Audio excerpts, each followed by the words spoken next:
नमस्कार दोस्तों, आज के इस वीडियो पे हम लोग जानने वाले हैं बायोलॉजी की 10 सबसे महत्वपूर्ण टिप्पणियां। यानी कि जो बोर्ड एग्जाम में आपके ऐसे क्वेश्चन हमेशा 3 नंबर के लिए पूछे जाते हैं, ठीक है ना। तो आज के इस वीडियो पे 10 ऐसी महत्वपूर्ण टिप्पणियों को हम जानेंगे जो काफ़ी ज़्यादा रिपीटेड है, ठीक है ना। तो वीडियो काफ़ी इंपॉर्टेंट है, आपको पूरा अंत तक जरूर से देखना है, ठीक है ना। चलिए शुरू करते हैं। सबसे पहले जो टिप्पणी आपकी यहाँ पर आती है, इसका नाम है अनिषेक फलन। देखिए इसको क्या कहते हैं, अनिषेक फलन क्यों कहते हैं, क्या होता है, चलिए बहुत ही शॉर्ट तरीके से एकदम हम लोग इसको समझने वाले हैं।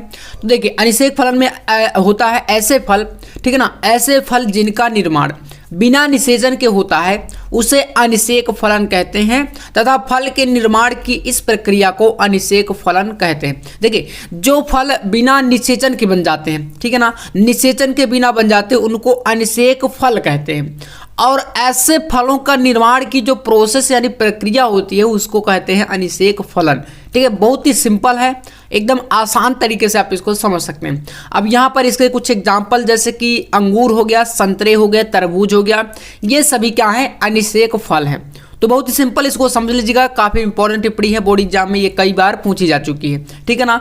तो इसके बाद हमारा देखिए सेकेंड आता है यहाँ पर बहुभ्रूणता। बहुभ्रूणता पर टिप्पणी करिए। बहुभ्रूणता क्या होती है, देखिए इसको हम लोग यहाँ पर समझने वाला बहुत ही आसान तरीके से। जब किसी एक बीजांड या बीज में से एक से अधिक भ्रूण उत्पन्न होते हैं तो इसे बहुभ्रूणता कहते हैं, ठीक है ना। जब कोई बीज होता है या एक बीजांड होता है उसमें एक से अधिक भ्रूण बन जाते हैं तो उसे कहते हैं बहुभ्रूणता। और यह घटना अनावृत्तिबीजी पौधों में अधिक होती है। कौन से, तो अनावृत्तिबीजी पौधों में, याद रखिएगा यहाँ पर आपका काफ़ी ज़्यादा इंपॉर्टेंट ये पॉइंट है। तो अनावृत्तिबीजी पौधों में यह घटना ज़्यादा होती है परंतु आवृत्तिबीजी पौधों में यह बहुत ही कम पाई जाती है। और बहुभ्रूणता की खोज किसने की थी, तो ल्यूवेनहॉक ने, ठीक है ना, संतरे में की थी। कई बार पूछ लिया जाता है कि बहुभ्रूणता की खोज किसने की थी, तो याद रखिएगा ल्यूवेनहॉक ने, ठीक है ना। और कहाँ पर, तो संतरे में की थी। ये दो काफ़ी ज़्यादा देख सकते हैं इंपॉर्टेंट टिप्पणियाँ हैं, इनको जरूर से आप लोग तैयार कर लीजिएगा। इसके बाद देखिए यहाँ पर आपका आता है नंबर 3। तो तीसरी टिप्पणी आपकी आती है सह प्रभाविता किसे कहते हैं। तो चलिए जानते हैं सह प्रभाविता को। देखिए जब किसी कारक या जीन के एलील में से कोई भी पूर्ण रूप से प्रभावी या अप्रभावी ना होकर मिश्रित रूप से प्रभाव डालते हैं तो इसको बोलते हैं सह प्रभाविता। जैसे मनुष्य में रुधिर वर्ग, ठीक है ना। तो अब ये सबसे ज़्यादा इंपॉर्टेंट है, सह प्रभाविता मतलब सह का मतलब आप समझ सकते हैं मिश्रित रूप से, साथ साथ मिलकर प्रभाव डालें, है ना। ऐसा नहीं कि एक ही प्रभाव डालें, सभी मिल करके प्रभाव डालेंगे तो उसे बोलेंगे सह प्रभाविता, है ना। जब किसी कारक या जीन के एलील में से कोई भी पूर्ण रूप से प्रभावी या अप्रभावी ना होकर, मतलब ना ही कोई एक प्रभाव डालेगा और ना ही कोई एक अप्रभावी होगा, दोनों मिश्रित रूप से प्रभाव डाल लेंगे तो उसे बोलते हैं सह प्रभाविता, जैसे मनुष्य में रुधिर वर्ग, ठीक है। इसके बाद अगला टिप्पणी आपका आता है अपूर्ण प्रभाविता। अपूर्ण प्रभाविता क्या होती है कि जब विपरीत लक्षण के जोड़ों में एक लक्षण दूसरे को पूरी तरह से प्रभावित ना कर सके, है ना।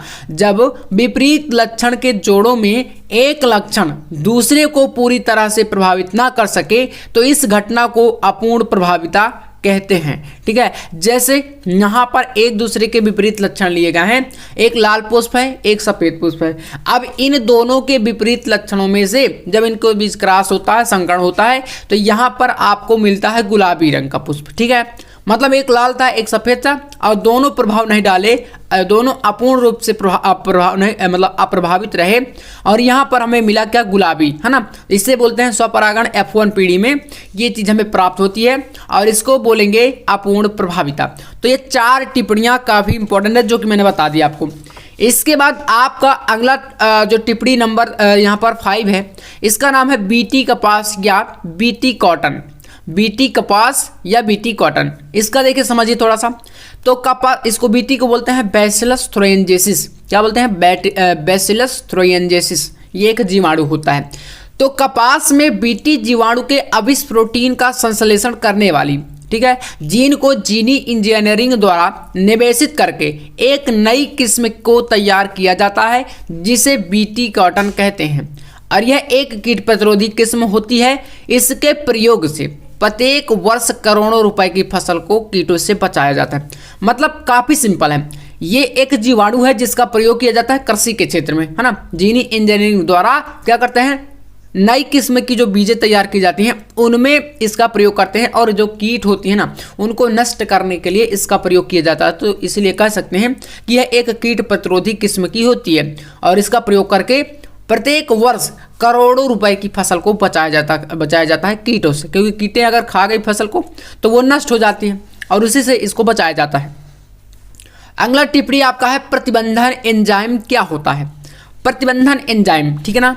तो इसको देखिए, रेस्ट्रिक्शन एंजाइम में बोलेंगे यह एक ऐसा एंजाइम है जिसके द्वारा डीएनए खंड को विशिष्ट स्थानों से काटा जा सकता है ना। यानी कि डीएनए को अनेकों स्थानों से काट सकते हैं इस एंजाइम के द्वारा, प्रतिबंधन एंजाइम के द्वारा। इसे आणविक कैंची भी कहा जाता है, और वह एंजाइम जो डीएनए को काटता है, डीएनए को जो काटता है उसे प्रतिबंधन एंडोन्यूक्लियस कहते हैं, जबकि डीएनए खंडों को जो जोड़ने का काम करता है उसको लाइगेज एंजाइम कहते हैं। ये दोनों एंजाइम काफ़ी इंपॉर्टेंट है, दोनों को याद रखिएगा। जोड़ने वाले को बोलते हैं लाइगेज, और जो डीएनए खंडों को तोड़ता है उसे बोलते हैं एंडोन्यूक्लियस। तो याद रखिएगा, ये काफ़ी इंपॉर्टेंट टिप्पणी है आपकी, बोर्ड एग्जाम में ये कई बार पूछी गई। और 10 मैं बता रहा हूँ, 10 में से आपका यहाँ पर 3 से 4 टिप्पणी बोर्ड एग्जाम में 100% आने वाला है। चलिए इसके बाद देखते हैं इंटरफेरॉन, ठीक है। इंटरफेरॉन पर टिप्पणी करिए, क्या होता है इंटरफेरॉन। देखिए तो यहाँ पर इसका आंसर हो जाएगा कि यह वायरस से संक्रमित कोशिकाओं द्वारा स्रावित एक ग्लाइकोप्रोटीन पदार्थ है, ठीक है ना। वायरस से संक्रमित कोशिकाओं द्वारा स्रावित एक ग्लाइकोप्रोटीन पदार्थ है जो इन कोशिकाओं को वायरस के संक्रमण से सुरक्षित रखता है, ठीक है ना। वायरस से संक्रमित रखने का मतलब बचाव के लिए इसका प्रयोग होता है। इसके बाद इसका प्रयोग रोग निवारक के रूप में किया जाता है, रोग निवारक के रूप में। यह अतः कोशिकीय विषाणुओं के गुणन को रोकता है, इसलिए इसको बोलते हैं इंटरफेरॉन। देख सकते हैं पूरा यहाँ से वायरस से लेकर इतना आप लोग स्क्रीनशॉट भी कर सकते हैं, अगर आपको समझ में नहीं है दोबारा से पढ़ लीजिए, ठीक है।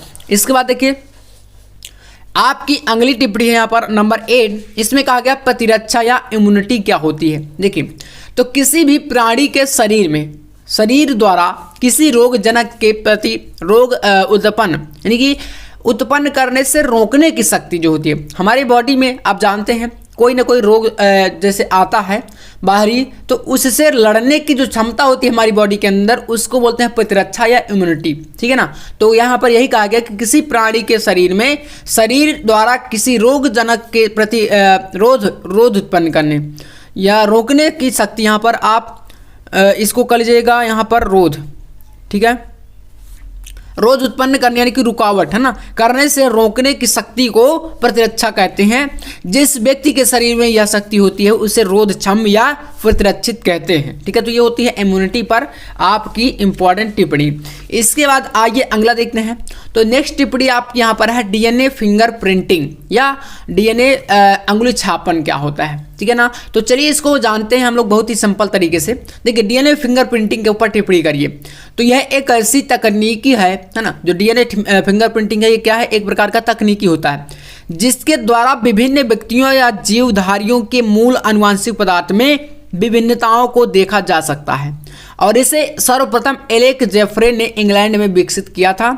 इसके द्वारा खून, बाल, लार, वीर, योनिद्रव आदि के द्वारा अपराधी, खूनी, बलात्कारी की पैतृक पहचान की जाती है। मतलब आप कह सकते हैं जो डीएनए फिंगरप्रिंटिंग है ना, ये एक बहुत ही सुगम तरीका है। किस लिए? इससे जो है आप किसी अपराधी को, है ना, कोई बलात्कारी है, तमाम प्रकार की जो मतलब इस प्रकार की गतिविधियां जो केस आते हैं उनसे इसको पहचान लिया जाता है।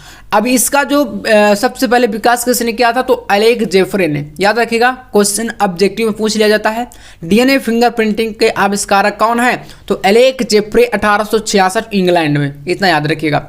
तो यह तकनीकी होती है इसके द्वारा विभिन्न व्यक्तियों या जीवधारियों के मूल आनुवंशिक पदार्थ से विभिन्नताओं को देखा जा सकता है, और इसके द्वारा खून, बाल, लार इस प्रकार के जो सैंपल है इनको लिया जाता है, और इन्हीं सैंपल से उसकी पहचान कर ली जाती है। जैसे पैतृक पहचान, मतलब किसी कोई बालक है, कोई व्यक्ति है, उसके माता पिता से उसका डीएनए मैच करा के पता कर लिया जाता है कि हाँ ये इसी खानदान से है ना, इसी वंश से है। तो ये एक बहुत ही अच्छा तरीका है डीएनए फिंगरप्रिंटिंग। इसके बाद देखिए नेक्स्ट आपका यहाँ पर टिप्पणी है ओपियाइड्स क्या है। ओपियाइड्स देखिए यह एक नशीली दवाओं का समूह है। इसके अंतर्गत अफीम, हेरोइन, स्मैक, मॉर्फिन, कोडीन आदि नशीली दवाइयाँ शामिल होती हैं। आमतौर पर इसका प्रयोग दर्द निवारक के रूप में किया जाता है और ये हमारे तंत्रिका तंत्र को प्रभावित करते हैं। मतलब ओपियाट्स का नाम जैसे ही आप सुनेंगे तो याद आ जाना चाहिए आपको कि ये नशीली दवाओं का क्या है, ग्रुप है, समूह है। और इस ग्रुप में कौन कौन सी जो है नशीली पदार्थ होते हैं, इसके अंतर्गत अफीम होता है, हेरोइन होता है, स्मैक होता है, मॉर्फिन होता है, कोडीन होता है। ये सारे के सारे प्राणघाती नशीले पदार्थ हैं, ठीक है ना। और इन सभी के ग्रुप को बोलते हैं ओपियाइड्स, है ना। और इसमें कह रहा कि आमतौर पर इसका जो प्रयोग है दर्द निवारक के रूप में, मतलब कोई व्यक्ति है जैसे बहुत ज़्यादा दर्द है किसी चीज़ को लेकर, है ना, उसकी बॉडी में, तो उसको थोड़ा सा डोज इसका दिया जाएगा तो वो कुछ टाइम के लिए उसको राहत मिल जाती है, ठीक है, नशे में हो जाता है। तो ये ऐसा तो होता है, लेकिन ये हमारे तंत्रिका तंत्र को भी बहुत ज़्यादा प्रभावित करता है। तो ये आपका यहाँ पर आपकी 10वीं टिप्पणी है और बोर्ड एग्जाम के लिए ये सभी के सभी टिप्पणियाँ बहुत ज़्यादा इंपॉर्टेंट है। बाकी इस वीडियो में इतना ही, नेक्स्ट वीडियो में मिलेंगे हम लोग नेक्स्ट टॉपिक के साथ। तब तक के लिए जय हिंद, वंदे मातरम।